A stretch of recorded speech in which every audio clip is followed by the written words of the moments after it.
I'm Jessica. You know me because I presented before. So I'm going to present the use case 2 of Crema. To put you in context, Teneco, it's an automotive company, which is a tier 1 supplier, and we offer cleaner and ride performance products.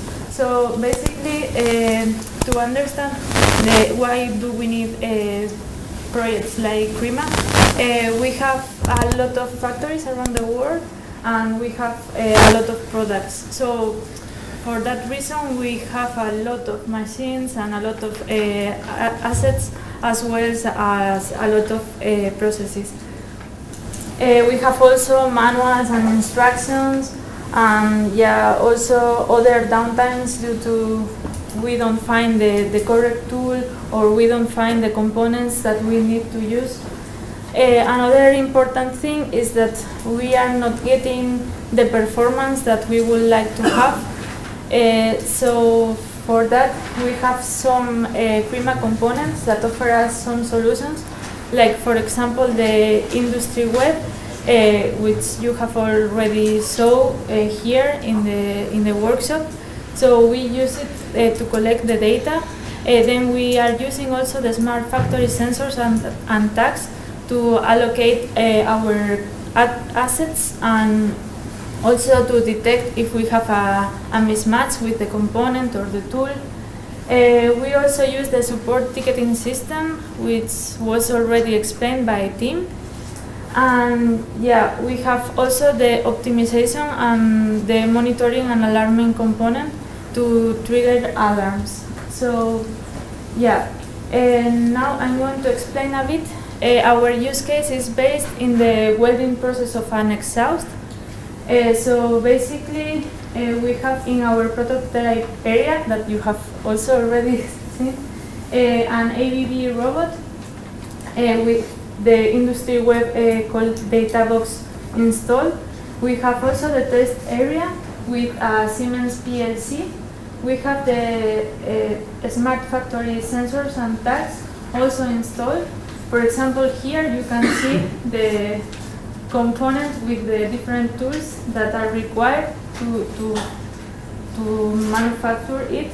And we have other devices, for example this one, to read the welding current of our machine. So this is again the industry web that you already know probably. We are using it to collect our data and also some of our documentation and our instructions.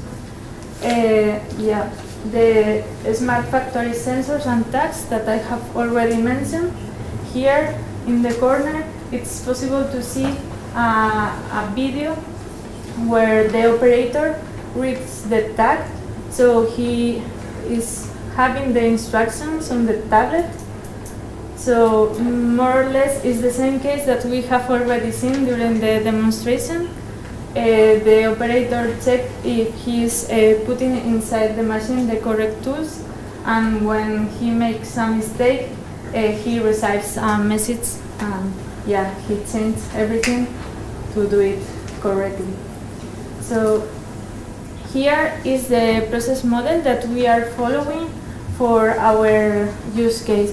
So basically what we are doing is first we check the status of our machine, and this provides an output. Depending on the output, the operator will receive a message with the kind of error of the machine in case of we have an error, and we will know if we can continue working with that machine or we have to find another one.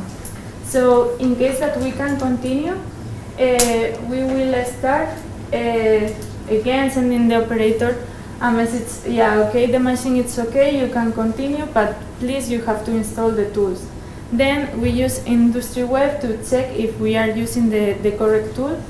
Industry Web is linked with a smart factory, so again we can locate a tool, we can analyze if we have a mismatch, and in case that the tool is missing, we can find it with the locator on the drawing.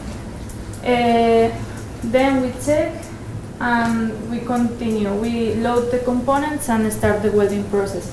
we also start streaming the data, because then we will use it for other components. And then once the welding process is finished, we will continue to the test. Then we have a similar loop. We do the test, and in case that the product is okay, we continue and send it to the good area, and in case it's wrong, we do the opposite and send it to the bad area.